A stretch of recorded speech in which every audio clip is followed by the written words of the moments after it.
మే 5, 2024 పౌర హక్కుల సంఘం తెలంగాణ ఆధ్వర్యంలో ఆపరేషన్ కాగారును నిలిపివేయటంటూ రౌండ్ టేబుల్ సమావేశం నిర్వహించడం జరిగినది. ఈ సమావేశానికి సిఎల్సి తెలంగాణ అధ్యక్షత వహించగా ఎన్ వేణుగోపాలరావు గారు వీక్షణం, రవి గారు రచయిత, ఏబిఎంఎస్ భవానీ గారు, అనురాధ గారు ఇఫ్టు, పీడిఎస్యు నాయకులు మొదలగు ప్రజా సంఘాల నాయకులు పాల్గొని మాట్లాడారు. ఛత్తీస్గఢ్ ఆదివాసులపై కేంద్ర ప్రభుత్వం చేస్తున్న ఈ అమానుష దాడులను ప్రజాస్వామికవాదులు, దళితులు, బహుజనులు, మేధావులు ఖండించాలని కోరారు. ఒకవేళ ఎన్కౌంటరే జరిగితే అట్టి శవాలను బంధువులకు అప్పజెప్పాలని సుప్రీంకోర్టు చెప్పింది. కానీ పోలీసులు మాత్రము ఒకప్పుడు రక్తపు ముద్దలను అప్పజెప్పేది. దాని వలన ఆ రక్తపు ముద్దల గాయాలను కూడా బయటికి తీసిన సందర్భాలను బట్టి ప్రజాస్వామిక ప్రశ్నలను తట్టుకోలేని పోలీసులు ఇప్పుడు శవము కుళ్ళిపోయి పురుగులు పట్టినాక పంచనామాకు ఆనవాలు లేకుండా ఉంచి శవాలను వాళ్ళే గుర్తించి తల్లిదండ్రులకు అప్పజెప్తున్న సందర్భం. ఇది అప్రజాస్వామికమైన చర్య. ఈ చర్యను ఖండిస్తూ ప్రజలు, ప్రజాస్వామికవాదులు, కార్మికులు, మేధావులు, విద్యార్థులు ఏకమై ఆ ఆదివాసీ గూడాలను ఒక్కసారి సుట్టేసి రావాలని అక్కడ తీర్మానాలు చేశారు. ఈ సందర్భంగా మిలిటరీ క్యాంపులను ఎత్తివేయాలి, ఎన్కౌంటర్లపై సిట్టింగ్ జడ్జితో న్యాయ విచారణ జరిపించాలి, ఆదివాసీలకు అందరికీ పూర్తి స్వేచ్ఛను కల్పించాలి. చట్ట ప్రకారం సమాజం ప్రజా హక్కుల గురించి మాట్లాడొద్దు. పౌర సమాజం ఈ సమాజంలో జరుగుతున్న అన్యాయాల గురించి, అవినీతి గురించి, ఇతర సమస్యల గురించి గొంతెత్తి నినదించొద్దు అనే ఉద్దేశంతో రాజకీయంగానే సమూహం నుంచి వేరు చేయడం కోసం అర్బన్ నక్సలైట్స్ అనే పదాన్ని క్రియేట్ చేసి దాని చుట్టూ ఒక విస్తృతమైనటువంటి ప్రచారాన్ని తీసుకొచ్చి ప్రత్యక్ష ప్రజా ఉద్యమాలతో సంబంధం లేని ఒక యువతరాన్ని, లేకపోతే ఒక రకమైన టెక్నాలజీలో వాళ్ళని ఎంగేజ్ చేస్తూ ఈ సోషల్ రెస్పాన్సిబిలిటీని కావచ్చు, సామాజికమైనటువంటి ఒక కాన్షియస్నెస్ని, స్పృహని లేకుండా వాళ్ళ చుట్టూ అల్లుతున్న నేపథ్యం ఉంది. కాబట్టి అట్లా రాజకీయంగా చాలా ఉద్దేశపూర్వకంగా చేస్తున్న నేపథ్యంలో ఇటువంటి ఒక సమస్యని, ఇటువంటి ఒక త్యాగాలని, లేకపోతే ఇటువంటి ఉద్యమాలని రాజకీయంగానే ఎదుర్కొంటే ప్రయోజనం ఉంటుంది అనేది అయితే రీసెర్చ్ స్కాలర్గా, యూనివర్సిటీ స్టూడెంట్గా, పీడిఎస్ విద్యార్థి సంఘంగా నేను అభిప్రాయపడతాను. అనేకమైనటువంటి ఘటనలు ప్రభుత్వాలు ఎంత దారుణంగా కేంద్ర ప్రభుత్వం వివరిస్తూ ఉందంటే బహిరంగ ప్రదేశాలలో మాట్లాడలేని వాతావరణాన్ని కూడా క్రియేట్ చేస్తూ ఉంది. గౌరీ లంకేష్ లాంటి వాళ్ళని ఇంటికెళ్ళి చంపేస్తున్న నేపథ్యం ఉంది.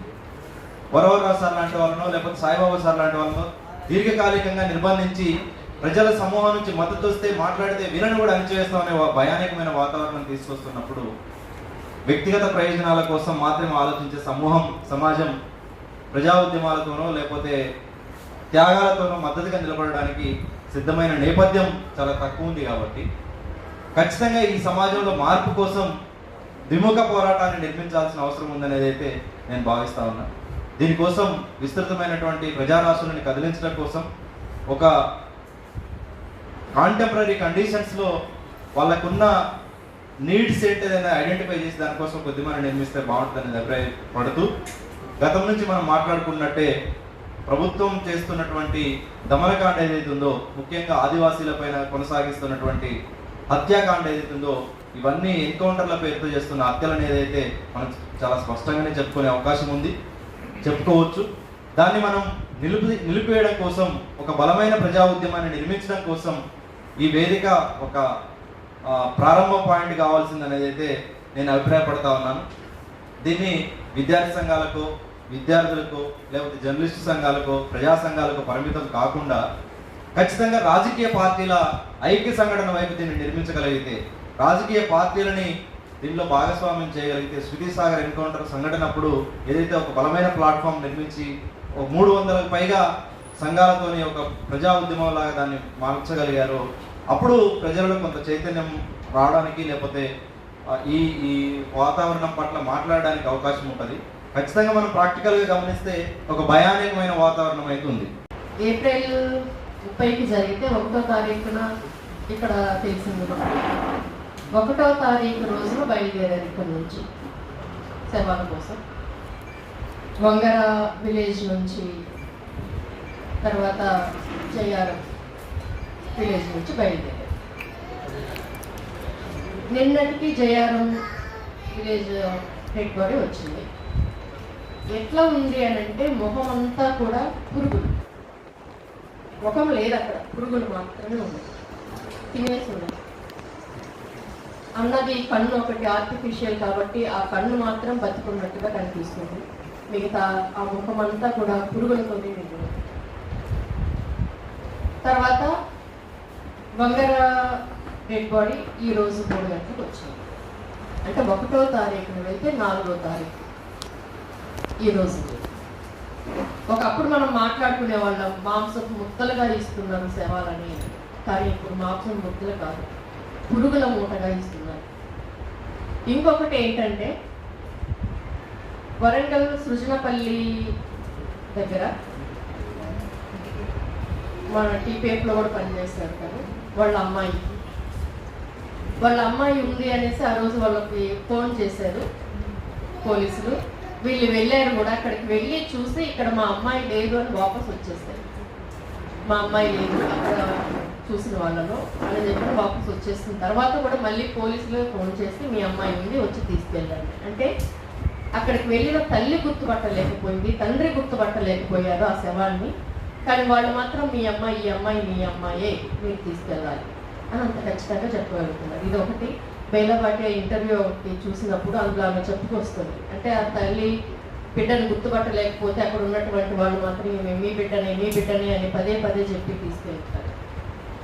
అంటే అప్పుడు నిజంగా వేరే వాళ్ళని మీ బిడ్డని చెప్పని ఇచ్చారా, లేదా బిడ్డనే గుర్తుపట్టలేని స్థితిలో ఉందా అంటే నిజమే. అది బిడ్డని కన్న తల్లిదండ్రులు గుర్తుపట్టలేని స్థితిలో ఉంటే చంపిన వాళ్ళు మాత్రమే గుర్తుపట్టగలిగి ఇవి మీ బిడ్డనే తీసుకెళ్ళండి.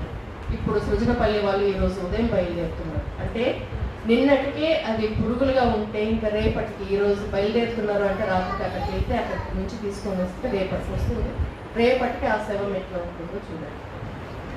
తర్వాత అక్కడ చనిపోయింది 10 మంది అనేది మనకి ఒక స్టేట్మెంట్ వచ్చింది, అంటే వాళ్ళు ప్రకటించింది. కానీ నిన్న వెళ్ళినటువంటి వాళ్ళు వంగర వాళ్ళు చెప్పింది ఏంటంటే అక్క ఇక్కడ 10 మంది శవాలు కాదు 12 ఉన్నాయి అక్క అని ఫోన్ చేశారు. సరే 12 ఉంటే ఇంకా మిగతా 2 ఎవరో ఆదివాసులు అనుకున్నారు. మళ్ళీ తర్వాతకి వచ్చేసేపు ఆగిన తర్వాత అక్క ఇంకొక 2 శవాలు వచ్చినాయి అక్క అని. మళ్ళీ ఫోన్ చేసి అక్క ఇంకొక శవం వచ్చింది అక్క అంటే తెలిసింది 15 శవాలు అన్నట్టు అక్కడ.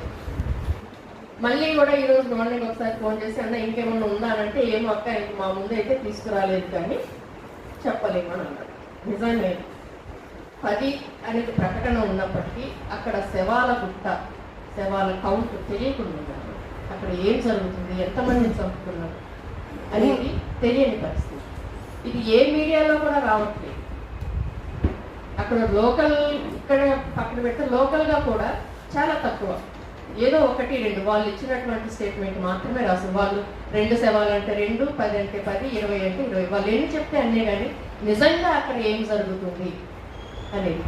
తర్వాత ఇంకొకటి ఏంటంటే ఇక్కడ నుంచి ఆ శవాల కోసం వెళ్ళినటువంటి బంధువులకి అక్కడికి వెళ్ళిన తర్వాత అంటే 1వ తారీఖు నుంచి నిన్న బయలుదేరే వాళ్ళు నిన్నటి వరకు కూడా అన్నానికి ఇబ్బంది పడాల్సిన పరిస్థితి. హోటల్ వాళ్ళందరికీ పోలీసులు ముందుగానే వెళ్ళి వాళ్ళకి ఎవరికి అన్నం పెట్టొద్దండి అని చెప్పారంట.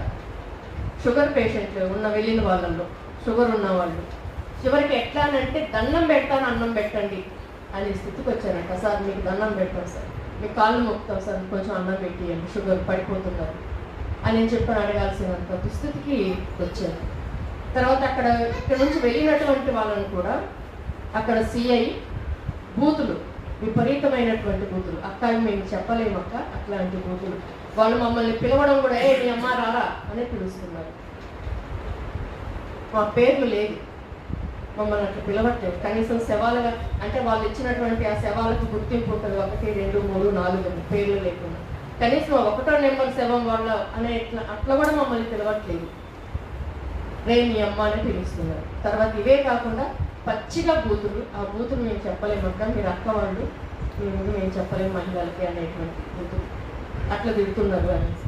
అంటే ఇదంతా ఏంటంటే చంపడం ఒక ఎత్తు అయితే చంపిన శవాలను కూడా తీసుకురావడానికి ఇవ్వడానికి కూడా ఇంత ఇబ్బందులు పడాల్సి వస్తుంది. కాబట్టి వీటన్నింటినీ ఏంటంటే నిజంగానే బయట సమాజానికి తెలియని పరిస్థితి, ఏ మీడియాకి కనిపించినటువంటి పరిస్థితి, వీటన్నింటినీ ఇంతకుముందు మాట్లాడినటువంటి వాళ్ళు చెప్పినట్లుగా సత్య అన్వేషణ అనేది ఖచ్చితంగా చేయాల్సింది. చలో బస్తర్ అనే ఒక పిలుపునిద్దాం, ఒక కమిటీ ఏర్పడదాం, కమిటీని చేసి చలో బస్తర్ అని చెప్పేసి అన్ని సంఘాలని అన్ని విధాల వ్యక్తులని అందరినీ కలుపుకొని అక్కడికి వెళ్ళనివ్వకపోతే ఈ రూపంగా వెళ్ళనివ్వకపోతే ఇంకొక రూపంగా సరే ఎట్లయినా సరే అక్కడికి వెళ్ళి అక్కడ ఏం జరుగుతుందనేది మాత్రం తెలుసుకొని బయట ప్రపంచాన్ని తెలియజెప్పాల్సిన బాధ్యత అయితే మనందరి మీద ఉంది. కాబట్టి ఆ వైపుగా మీరు కూడా ప్రయత్నిస్తారని చెప్తూ నాకు ఈ అవకాశం ఇచ్చినటువంటి మిత్రులకి ధన్యవాదాలు. ఈ సందర్భంలో ఒకటి మనం అంటే దండకాలం అంటే విప్లవోద్యమము చాలా ముఖ్యంగా ఆంధ్రప్రదేశ్, తెలంగాణ ఇక్కడంతా బలహీనపడిన క్రమంలో దండకారణ్యంలో కూడా ఇంత పెద్ద ఎత్తున మారణకాండ జరుగుతున్న అన్నప్పుడు నిజంగా ప్రగతిశీల శక్తులందరికీ కూడా అది ఒక కొంచెం విచలితులను చేసేటటువంటి సందర్భం. కాబట్టి ఆ సందర్భంలో మనం తప్పకుండా అక్కడ జరుగుతున్న ప్రజా ప్రతిఘటన గురించి కూడా తెలుసుకోవాలి. మనం మాట్లాడుకునేటప్పుడు అది కూడా మనం ఇప్పుడు వివరంగా మాట్లాడుకునే సందర్భం కాదు, కానీ తప్పనిసరిగా అక్కడ ఈరోజు గత 3 ఏళ్ళుగా అంతకుముందు అంటే అడవి లోపల ఎప్పుడు సభలు జరిగినా వేలాది మందితో 10,000 మందితోటి సభలు జరుగుతున్నవి. అవి ఎప్పుడో మనకు వీడియోలు ఎప్పుడైనా యూట్యూబ్లోనో ఎక్కడో తెలిసినప్పుడు అది మనకు మధ్యలో తెలుస్తున్నాయి. అది అంటే సాయుధ బలగాల మధ్యలో ప్రజలు వేలాదిగా కదులుతున్న సందర్భం అది ఒకటైతే, అంతకు మించి గత 3 ఏళ్ళుగా మనం చూస్తున్నది ఏంటంటే ఈ డిస్ప్లేస్మెంట్కు కానీ క్యాంపులకు వ్యతిరేకంగా చాలా పెద్ద ఎత్తున మనం ఇన్ కోర్ట్స్ ప్రజాస్వామ్యబద్ధంగా అక్కడ ప్రతిఘటన చేస్తున్నాం. ముఖ్యంగా మనం సిలింగర్ సంబంధించి అయితే చాలా ప్రచారం జరిగింది, మనకు దాని గురించి పరిచయం ఎంతో మేరకు దాని మీద పుస్తకం వచ్చింది, మీటింగ్లో మాట్లాడాము. వేలాది మంది వంతుల వారీగా వందలాది గ్రామాల నుంచి వచ్చి ధర్నాల మీద కూర్చుంటున్న ప్రతిఘటన గురించి మనకు తెలుసు. అట్లా కాకుండా మొత్తం బస్తర్లో గడ్చిదోళ్ళు కలిపి కనీసం 34 చోట్ల ఇటువంటి సిలింగర్ అంత పెద్ద స్థాయిలో కాకపోయినా చిన్న స్థాయిలో కూడా కాదు, ఒక మేరకు సిలింగర్ తర్వాత ఆ స్థాయిలో జరుగుతున్న కనీసం 34 అటువంటి ధర్నాలు ప్రతిఘటన నెలల తరబడి ఏళ్ల తరబడి జరుగుతున్నాయి అనేది కూడా మనం అంటే ఇంతటి నిర్బంధంలో ఇంతటి కార్పొరేట్ సెక్యూరిటీ మధ్యలో ఇన్ని వేలాది మంది లక్షల మంది సైనిక బలగాల పహరా మధ్యలో కూడా అక్కడి ప్రజలు అక్కడి ఆదివాసీ ప్రజలు ప్రతిఘటిస్తున్నారు. ఇది కూడా మన ప్రజల మధ్యకి మనల్ని ఇన్స్పైర్ చేసుకోవడానికి ప్రజల మధ్య ఈ ఒక ప్రేరణ నిలిపి ఉంచడానికి కూడా ఈ ప్రతిఘటన గురించి కూడా చెప్పాల్సిన అవసరం ఉంది. ఇక సాయుధ ప్రతిఘటన అది మావోయిస్టు విప్లవోద్యమం చేసే ఇది, కానీ ఈ ప్రజలు పెద్ద ఎత్తున జరుగుతున్న కనీసం వీటి గురించి అయితే మనం పెద్ద ఎత్తున మాట్లాడగలుగుతాం. కాబట్టి అది కూడా చెప్పాల్సిన అవసరం ఉంది. ఆపరేషన్ కగారు పేరుతోటి ఇప్పుడు చుట్టూ ఉన్న క్యాంపులు ఉన్నాయి, 250 క్యాంపులు, 2.5 లక్షలు సుమారు ఒక్క ఆదివాసి 3 పోలీసులు చొప్పున ఉన్నారు. అసలు రేపు పొద్దున వీళ్ళందరూ గ్రామాన్ని ఆక్యుపై చేస్తే గ్రామాల్లో ఉన్న ఆదివాసులు ఎట్టుకోలేని పరిస్థితి. కాబట్టి బయట నుంచి ఒక గొంతుక కావాలి, బయట నుంచి ఒక చేయుత కావాలి. వాళ్ళ ప్రాణాలు అసలు ఇంతకు మొన్న ఏప్రిల్ 7th నాడు భయంకరమైన దాడి చేసింది. ఏది మొత్తం బాంబులతోటి రాకెట్ బాంబులతో దాడి. ఆ రాకెట్లు అట్లేకునే బాంబులు అట్లేకే ఉన్నాయి. కానీ అది ఏప్రిల్ 7th నాడు జరిగింది, ఒక అరగంట సేపు. కానీ అక్కడికి మనం పోవాల్సిన ప్రయత్నం లోపలనే ఇప్పుడు ఒక 90 మందిని ఈ ఏప్రిల్ నెలలోనే 30, 60, 40 ఇట్లా అసలు ఎన్ని జరుగుతున్నాయో తెలవట్లేదు. ఇప్పుడు 10 శవాలు అనుకున్నాం, 12 అయింది, 15 అవుతుందా? అసలు ఎన్ని శవాలకు అడ్రస్లు ఉన్నాయి? కొల్ల మార్పులు జరిగిన ఎన్కౌంటర్ అయితే 40 పట్టుకొని విషయాలు ఇచ్చి చంపేసారు. ఆ శవాలే ఇవ్వలేదు. ఆ శవాల కోసం మావోయిస్ట్ పట్టు బంధు పిలిపియాల్సిన పరిస్థితి వచ్చింది. అసలు ఏం జరుగుతుంది? ఇట్లా మనకు బస్తర్లో ఒక భయంకరమైన పరిస్థితి, చుట్టూ క్యాంపులు, ఆ క్యాంపుల మధ్యలో ఆదివాసీ జీవితాలు. అసలు ఇప్పుడు దేవుడు చెప్పినట్టు కనీసం దేవుడిని అట్లా ప్రశ్నించాను, కానీ మనలాంటి వాళ్ళని పోతే అసలు అడిగి పెట్టనిస్తారనే పరిస్థితి ఉంది. కానీ మనం అక్కడికి పోవాల్సిన పరిస్థితి ఉంది. అంటే శవాలను కూడా ఇయ్యకుండా ఇబ్బంది పెట్టి పురుగులు పట్టేటట్టు చేసి ఇంత దుస్సాహసానికి ఎందుకు గొడగడుతున్నాడు? బయట నుంచి ఒక వాయిస్ లేకుండా చేయడం, ఎవ్వరు మాట్లాడలేని పరిస్థితి. సిడిఆర్ఓ కూడా కనీసం ఈ జరుగుతున్నప్పటి నుంచి 2 నెలలు అనుకుంటుంది కానీ ఫ్యాక్ట్ అని అది కూడా చేయలేని పరిస్థితి ఉంది. ఇప్పటికైనా కానీ సిడిఆర్ఓ ప్లస్ దేవుడు లాంటి వాళ్ళు, కొంతమంది లెక్చర్స్ కావచ్చు, మేధావులు కావచ్చు, అందరం కలిసి ఒక 50-60 మంది మనం దాన్ని విజిట్ చేయగలిగే పరిస్థితి ఉంటే కనీసం ఆపని కావచ్చు, కానీ ఒక వాయిస్ అయినా బయటకు వస్తుంది. ఎందుకంటే ఇప్పుడు కనిపించే హత్యలు ఎన్కౌంటర్ పేరుతోటి వస్తున్నాయి తప్ప అసలు కనిపించకుండా ఎంతమంది హత్య చేస్తున్నారు, మాయం చేస్తున్నారు. ఇది కూడా మనకు కావాలి కదా.